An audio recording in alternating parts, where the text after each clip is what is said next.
شروع اللہ کا نام لے کر جو بڑا مہربان نہایت رحم والا ہے۔ جو چیز آسمانوں میں ہے اور جو چیز زمین میں ہے سب اللہ کی تسبیح کرتی ہے۔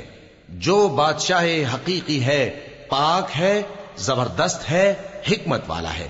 وہی تو ہے جس نے ان پڑھوں میں انہی میں سے ایک پیغمبر بھیجے جو ان کے سامنے اس کی آیتیں پڑھتے اور ان کو پاک کرتے اور انہیں کتاب و حکمت کی تعلیم دیتے ہیں۔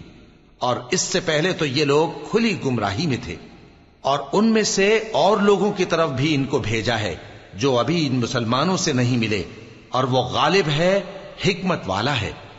یہ اللہ کا فضل ہے، جسے چاہتا ہے عطا فرماتا ہے، اور اللہ بڑے فضل کا مالک ہے۔ جن لوگوں کو تورات کا حامل بنایا گیا پھر انہوں نے اس کے حامل ہونے کا حق ادا نہ کیا، ان کی مثال گدھے کی سی ہے جس پر بڑی بڑی کتابیں لدی ہوں۔ جو لوگ اللہ کی آیتوں کی تکذیب کرتے ہیں ان کی مثال بری ہے، اور اللہ ظالم لوگوں کو ہدایت نہیں دیتا۔ کہہ دو کہ اے یہود، اگر تم کو یہ دعویٰ ہو کہ تم ہی اللہ کے دوست ہو اور دوسرے لوگ نہیں، تو اگر تم سچے ہو تو ذرا موت کی آرزو تو کرو۔ اور یہ لوگ ان اعمال کے سبب جو یہ کر چکے ہیں ہرگز اس کی آرزو نہیں کریں گے، اور اللہ ظالموں سے خوب واقف ہے۔ کہہ دو کہ موت جس سے تم بھاگتے ہو وہ تو تمہارے سامنے آ کر رہے گی، پھر تم پوشیدہ اور ظاہر کے جاننے والے مالک کی طرف لوٹائے جاؤ گے، پھر جو کچھ تم کرتے رہے ہو وہ سب تمہیں بتائے گا۔